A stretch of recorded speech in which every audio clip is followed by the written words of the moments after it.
Students exercise 1.1 का question number 3 करते हैं, जिसमें हमसे पूछा गया है कि find the value of A B C and D which is satisfy the matrix equation. आपको दो मैट्रिक्स दिए गए हैं और इन दोनों एक दूसरे के इक्वल हैं बिकॉज सेंटर में इक्वल का साइन है, और कहा गया है कि इन दो मैट्रिक्स के ज़रिए, इनकी इंट्रीज़ के ज़रिए हमें ए बी सी डी की वैल्यू फाइंड आउट करनी है। तो हम क्वेश्चन स्टार्ट करते हैं। पहले आप ये देखिएगा कि फर्स्ट एंट्री है A plus C which is equal to second matrix of first entry, जो दूसरे मैट्रिक्स की फर्स्ट एंट्री के बराबर है। सेंटर में इक्वल का साइन है। इक्वेशन पहले हम सेट कर लेंगे चारों। A plus C is equal to 0 second entry, C minus 1 is equal to 3, A plus 2b is equal to -7, 4d is -6 is equal to 2d। इस तरह करके हमने ये चार इक्वेशंस बना ली। पहली एंट्री दूसरे मैट्रिक्स की पहली एंट्री के बराबर है, दूसरी एंट्री दूसरे मैट्रिक्स की दूसरी एंट्री के बराबर है। ये तमाम एंट्रीज़ के बराबर हमने इक्वेशंस बना ली और इनको नाम दे दिया इक्वेशन 1, 2, 3 एंड 4 के। अब आपने देखना है कि पहले सॉल्व इन चारों इक्वेशंस में से कौन सी इक्वेशन पहले सॉल्व करें। तो आप देखिएगा कि जो इक्वेशन सबसे आपको इजी लग रही है, आप ये देखिए पहली इक्वेशन के अंदर दोनों ही कांस्टेंट वैल्यूज़ में कोई नहीं है जिसके ज़रिए हम हल कर सकें। सी को उधर ले जाएं तब भी हम वैल्यू नहीं निकाल सकते, ना ए की ना सी की। सेकंड इक्वेशन देखिएगा तो सी माइनस 1 इज़ इक्वल टू 3, इसको हम यूज़ कर सकते हैं, सी की वैल्यू निकाल सकते हैं कि हम -1 को इधर ले जाएंगे इक्वल के, तो हमारे पास सी की वैल्यू आ जाएगी। तो पहले आप लिखेंगे equation number 2 C minus 1 is equal to 3।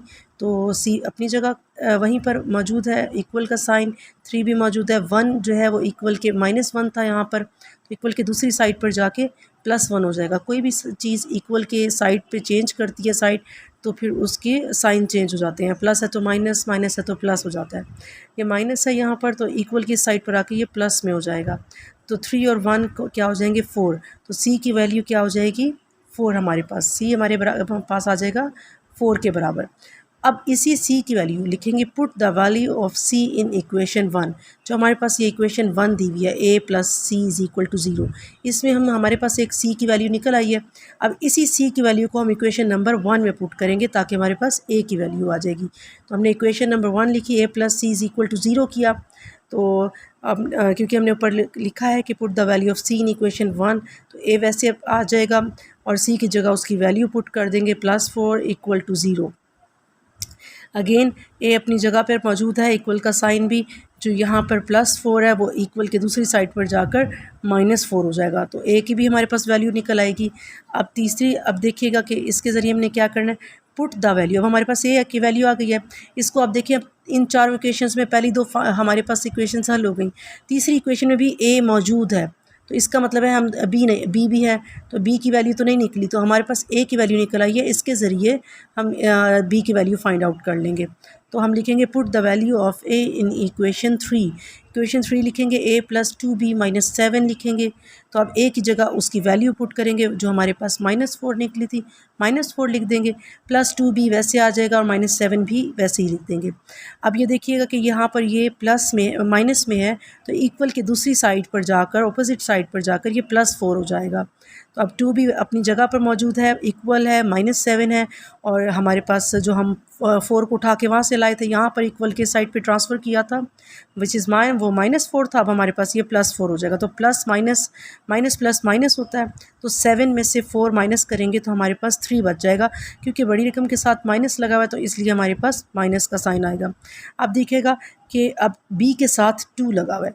आप ये देखें कि किसी भी वैल्यू को जो चीज़ हमारे पास, हमने उसको वहाँ से सिंगल अपने ख़त्म करना हो वहाँ से, तो हम इसको इक्वल के दूसरी साइड पे, यहाँ मल्टीप्लाई हो रहा है, बी के साथ जो 2 है वो मल्टीप्लाई हो रहा है, तो इक्वल के दूसरी साइड पर वो डिवाइड हो जाएगा। कोई भी चीज़ जब हम उसके साइड को चेंज करें, इक्वल के इधर या उधर लेकर जाएं, तो अगर वो मल्टीप्लाई हो रही है तो इक्वल की दूसरी साइड पर जाके वो डिवाइड हो जाएगी, और अगर प्लस हो रही है तो माइनस हो जाएगी, माइनस हो रही है तो प्लस हो जाएगी। 2b जो है वो बी के साथ मल्टीप्लाई हो रहा है, तो हम इसे इक्वल के साइड पर डिवाइड कर देंगे, 3 के नीचे ले आएंगे। सही। और अब हमारे पास b की वैल्यू भी निकल आई। अब हम लास्ट इक्वेशन लिखेंगे d की वैल्यू फाइंड आउट करने के लिए, 4d minus 6 is equal to 2। तो हमने यहाँ लिखी अपनी इक्वेशन नंबर 4 लिखी है। अब 4D, अब देखिएगा कि इसमें 2 डीज़ की वैल्यू, डी की 2 वैल्यूज़ दी हुई हैं, तो हम इनको इकट्ठा कर देंगे और -6 को इक्वल की दूसरी साइड पर ले जाएंगे।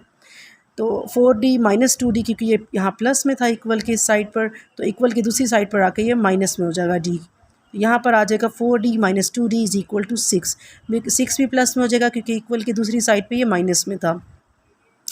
अब 4D में से 2D माइनस होंगे तो हमारे पास 2D आ जाएगा, बिकॉज बड़ी वैल्यू के साथ प्लस का साइन है, जहाँ कुछ ना हो वहाँ प्लस का साइन मौजूद होता है, तो हमारे पास ये प्लस का साइन आया, 2D बच जाएगा। ये 6 वैसे आ गया। अब यहाँ देखिएगा कि ये 2D को हमने, डी को इसको 2 को हमने दूसरी साइड पे ट्रांसफ़र कर दिया 6 के नीचे।